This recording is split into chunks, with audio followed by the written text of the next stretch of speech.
When we think of Muji-inspired theme design, we think of light wooden accents and a design that sets our mind at ease. Hi, my name is Joyce and I'm in this beautiful Muji-inspired theme house. It's a fine balance between practicality and style at the same time. But what makes it perfect is how the team at iPoise incorporate creative storage solutions and how they tackle odd angles in this HDB interior. Come, let me show you.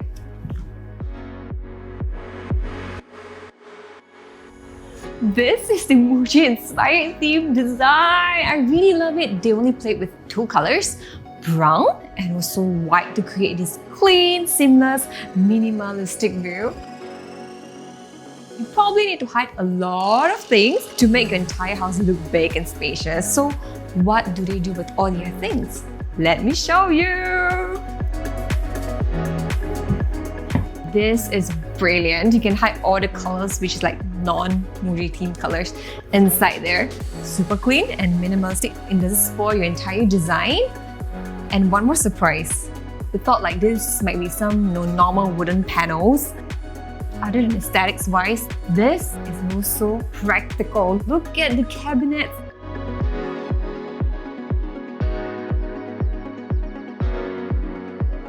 Welcome to the beautiful kitchen, and the first thing that caught my eye is this U-shaped layout design, which is less seen in HDB flats.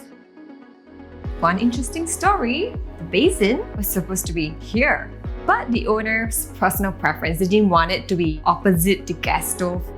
This entire layout and design is well thought by the team at iPoise.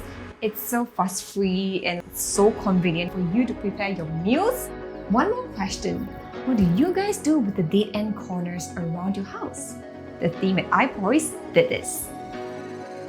So what they did was to do up an open storage space and they concealed these dead-end corners. Now, let me show you how it looks. So clean and so nice. And if you take a look at your tiles, it feels luxurious. One more interesting thing that I really need to show you is this entire extended basin corner. The team at iPoise did a brilliant structural change, which is to extend this area further so that they can play with the odd angles as well by putting a mirror and a pretty nice storage for you to store all your toiletries. Oh, hello there. Welcome to the guys' room. Look at the storages here. More storages there. When you first walked in, you will see that this room is actually not really big, but visually it looks huge because of how they plan out the storage, how they plan out where the bed can fit in, especially when he wanted a queen-size bed. Nowadays, we are always working from home. This entire setup plus this entire aesthetic just made me feel like I can work 24/7 at home. And I think one plus point that I also have to mention is actually this light strip over here. I thought this was quite creative because it helps to add on the coziness in this room apart from getting the lights just from the main lights.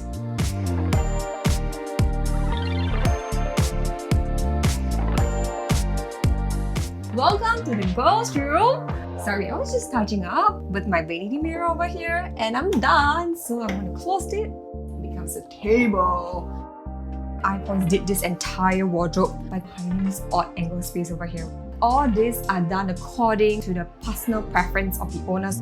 For the girls' room, we have a lot of things, There's like extra storages as compared to the guys' room. You can see that there's so much storage space. Now let's check out the master bedroom. Let's go. Welcome to the master bedroom. Wow. The team at iPoise play around with the odd angles around the room. Look at the wardrobe over here. Other than just playing with the brown and the white color, and if you imagine it to be purely that, it will look a bit clinical. The team attached these designs up and down. They are not symmetrical or not equal, so that it gives an added touch of aesthetics to the entire room. And this finger roof design is great. So now I'll show you the master bedroom's toilet. Let's go. And welcome to the master bedroom's toilet.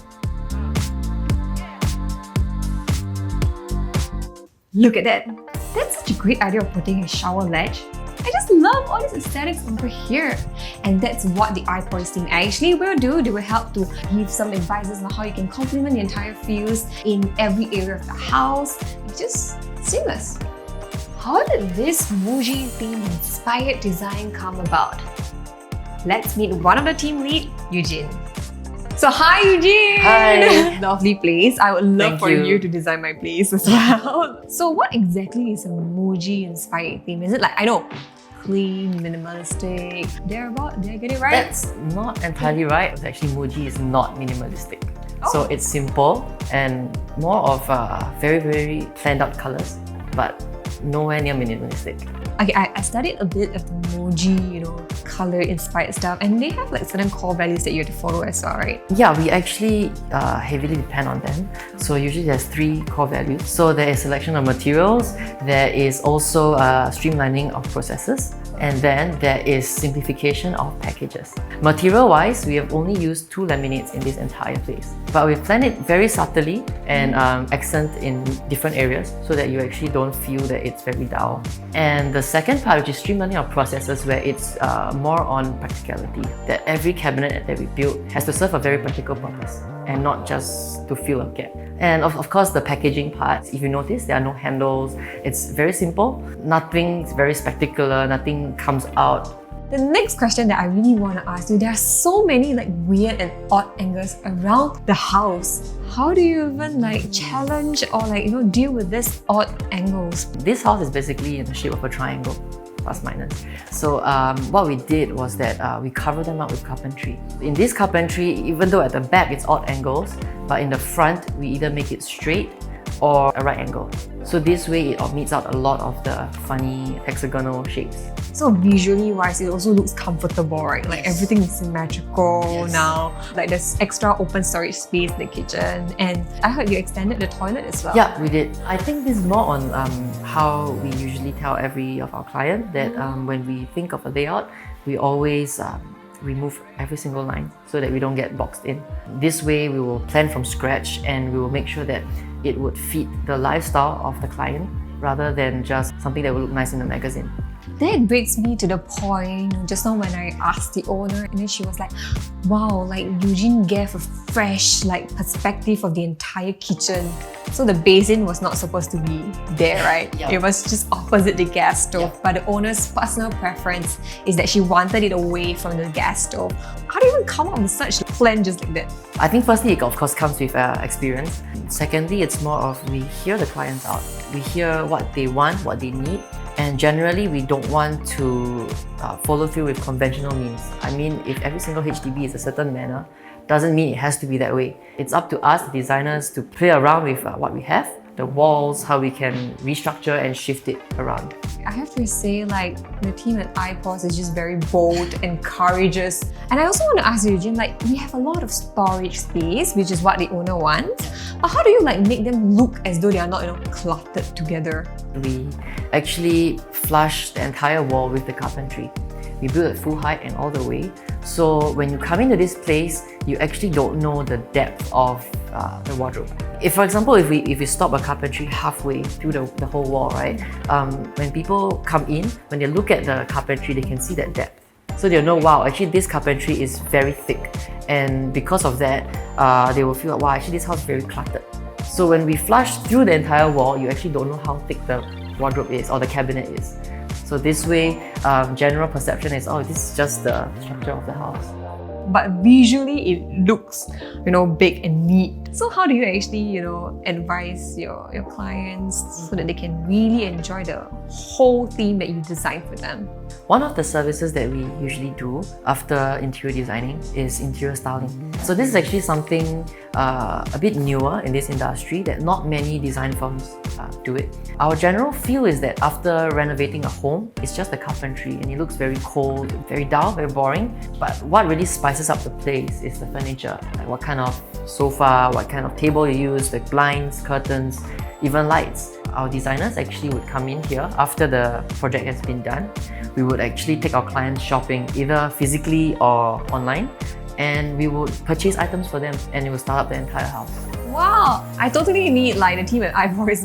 My design right now is I don't know, Rojak style. But thank you so much, Eugene, for sharing your inspiration. I mean, this entire house is amazing. I could just leave and walk here, especially when all of us are working from home nowadays. Yeah. But I mean, I wouldn't complain if I'm in the house like this. You can actually head on down to our website at www.ipoisedesign.com. All our contact info and our past projects are over there, and also on our Facebook. That's all for today, and we hope you enjoyed this Muji inspired theme designed by the team at iPoise, and we'll see you next time.